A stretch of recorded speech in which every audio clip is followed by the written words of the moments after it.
कमल भाई, किसानों के बारे में बताओ कुछ बात। किसानों के लिए मैं एक बात बताता हूँ आपको, छोटी सी स्टोरी के माध्यम से। एक बार एक जो हो किसान खेत में काम कर रहा था, तो वहाँ को राजा का काफिला जा रहा था। जब राजा का काफिला जा रहा था तो राजा ने अपना काफिला रुकवाया, कहने लगा किसान के पास गया, कहने लगा हाँ भाई किसान क्या हाल चाल है। बातचीत हुई, बातचीत होने के बाद उसने कहा यार किसान तूने बता तेरी आमदनी कितनी। उसने कहा हमारी क्या आमदनी गुरु जी, आमदनी तो जो हो राजाओं महाराजाओं की, अपना तो जो दो रोटी मिल जा, टाइम से काम चल जा। उन्होंने कहा नहीं बता। उनने फिर वही जवाब दिया। उन्होंने कहा चल छोड़, अच्छा तूने बता तेरा खर्चा क्या है। उन्होंने कहा यो सवाल तुमने बहुत अच्छा पूछा। उन्होंने कहा जो जो मेरी आमदनी हो उसके मैं 4 हिस्से कर लूँ। एक तो जो मैं खुद पर खर्च कर लूँ, पहला हिस्सा। दूसरा हिस्सा जो है मैं उधारी में दे दूँ। तीसरे हिस्से से मैं कर्जा तारूँ। और जो चौथा हिस्सा बचा वो मैं ठाको कुएँ में घेर दूँ। तो राजा जो सुन रहा है कि यार ये क्या कर रहा, अपना एक चौथा हिस्सा जो हो कुएँ में घेर रहा। उन्होंने कहा अच्छा इसका मतलब बता क्या है। उसने कहा जो पहला हिस्सा उस पर तो जो हो मैं जो अपने पर खर्च कर लिया।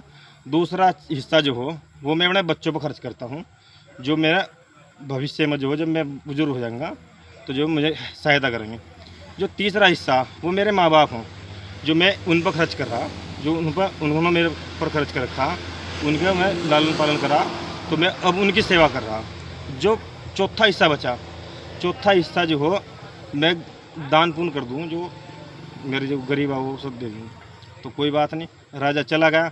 राजा जब चला गया तो अगले दिन उन्होंने दरबार लगाया। दरबार लगाने के बाद उन्होंने अपने सारे मंत्री मंत्री को बुला। उसने कहा भाई ऐसा तुम एक सवाल का जवाब दो।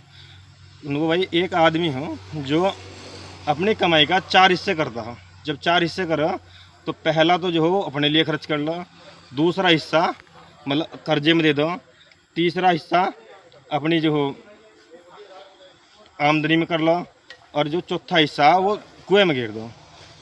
तो सारे मंत्री मंत्री देखने लगे भाई क्या बात हो। राजा ने कहा बताओ भाई इसका जवाब।